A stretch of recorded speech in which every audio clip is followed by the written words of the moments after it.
Friends, good morning. எல்லோரும் நல்லா இருக்கீங்களா? ஐ ஹோப் நீங்கள் எல்லாம் நல்லா இருக்கீங்கிறத நான் நம்புகிறேன்.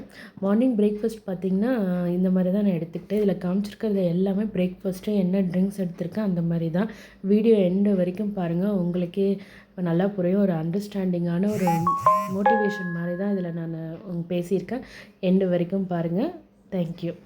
இதில் வந்து கருஞ்சீரக வாட்டர் வந்து டெய்லி எடுத்துக்கோங்க. நம்ம ஃபேட் வந்து ரெடியூஸ் பண்ணி கொடுத்துட்ருக்கோம்.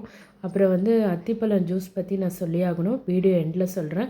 இதில் நீங்கள் ஒரு விஷயம் பார்த்தீங்கன்னா, பாதாம் பருப்பு வந்து ரொம்ப நல்லதுங்க. டெய்லி எடுத்துக்கோங்க. டெய்லி ஒரு 5-6 நைட்டு ஊற போட்டிங்கன்னா காலையில் ஏஞ்சி பீல் பண்ணிவிட்டு டெய்லி எடுத்துக்கோங்க. ஹேர் ஃபாலுக்கு ரொம்ப நல்லது.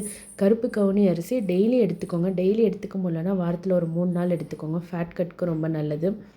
இதில் வந்து ஒரு ப்ரோட்டீன் இருக்கணும், ஃபைபர் இருக்கணும். வீட்டில் செஞ்ச பொரியல், ஒரு சுண்டல் வகை, ஏதோ ஒன்று ப்ரோட்டீனும் ஃபைபரும் கலந்த மாதிரி உங்கள் பிரேக்ஃபாஸ்ட் கொண்டுட்டு போயிட்டிங்கன்னா உங்களுக்கு வந்து ஒரு 11 மணிக்கெலாம் நீங்கள் எக்ஸ்ட்ரா சாப்பிட்ணுன்னு தோணவே தோணாதுங்க. இதுவே உங்களுக்கு ஃபில்லிங்காக இருக்கும். நம்ம வந்து பசிக்குது அப்படி ஒரு தருணம் வர டைம் தான் நம்ம எதுவுமே சாப்பிடாம தண்ணி மட்டும் குடிக்கணுங்க. நம்ம அப்போ வந்து நீங்கள் தண்ணி குடிக்க ஆரம்பிச்சிங்கன்னா அந்த ஃபேட் வந்து நமக்கு உள்ளுக்குள்ளே சாப்பிட ஆரம்பிக்கும். ஃபேட் உள்ளுக்குள்ளே சாப்பிட ஆரம்பிக்கும் போது நமக்கு என்ன பண்ணும், ஆட்டோமேட்டிக்காக வெயிட் லாஸ் ஆகுங்க.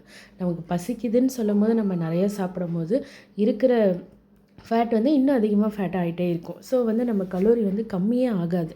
கலோரி கம்மியாக இருக்கிற ஃபுட்டெல்லாம் நீங்கள் தேடி தேடி அதுலேயும் ப்ரோட்டீன் இருக்கா, ஃபைபர் இருக்கா, அந்த மாதிரிலாம் பார்த்து தான் நீங்கள் பண்ணணும். அப்புறம் அத்திப்பழ ஜூஸ் பற்றி நான் சொல்லியே ஆகணும். குடல் சம்மந்தப்பட்ட பிரச்சனையாக இருக்கட்டும், அல்சர் இந்த மாதிரி இருக்கவங்க எதுவாக இருந்தாலும் அத்திப்பழம் ஜூஸ் வாரத்தில் ஒரு 2 நாள் எடுத்துக்கோங்க. நல்ல பெனிஃபிட் கிடைக்கும். அப்புறம் டீ லவராக இருந்திங்கன்னா வாரத்தில் 1 நாள் எடுத்துக்கோங்க. டீ அதிகமாக குடிக்கவே குடிக்காதீங்க. அதுவும் எதுவுமே சுகர்லாம் சேர்க்காதீங்க. அந்த மாதிரி இருந்தால் எடுத்துக்கோங்க.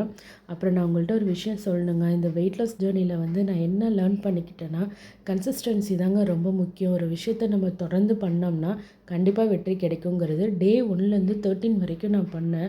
நல்ல வெயிட் லாஸ் ஆகிருக்குது. அப்புறம் என்னோடய மைண்ட் வந்து ரொம்ப பாசிட்டிவாக இருக்குது. அதிகமாக நம்ம எதை பற்றி யோசிக்கணும்னு இல்லை. கரெக்டாக இருக்குது. டைமு, ஃபேமிலி இந்த மாதிரி போயிட்டுருக்கு.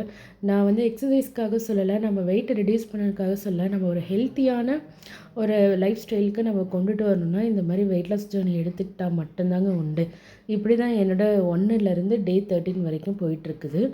நான் ஷார்ட்ஸ் வீடியோலாம் அப்லோட் பண்ணிகிட்ருக்கேன். உங்களுக்கு பிடிச்சிருக்குன்னு நினைக்கிறேன். நீங்கள் பார்த்துட்ருக்கீங்க. அப்புறம் என்னோடய சின்ன ஒரு குட்டி ஜிம்மு பார்த்திங்கன்னா இது தாங்க. எல்லாமே மீஷோவில் இருந்து தான் வாங்கிட்டு வந்து தான் இதெல்லாம் பண்ணது. ரொம்ப ஒரு அஃபோர்டபுளான ப்ரைஸ் தான். ஸ்கிப்பிங் பண்ணுங்கள் எல்லாருமே. நான் இது வரைக்கும் 13 வரைக்கும் ஜேர்னி பண்ணதில் இப்படி தான் என்னோடய வெயிட் லாஸ் கம்மியாக இருக்குது. உங்களுக்கே தெரியும். வீடியோ எண்ட் வரைக்கும் பாருங்கள். ஒரு சூப்பரான அச்சீவ்மெண்ட்டு தாங்க. இந்த வீடியோ உங்களுக்கு பிடிச்சிருக்குன்னு நினைக்கிறேன். நாளைக்கு ஒரு வீடியோவில் பார்க்கலாம். தேங்க்யூ. சப்ஸ்கிரைப் பண்ணிக்கோங்க. தேங்க்யூ.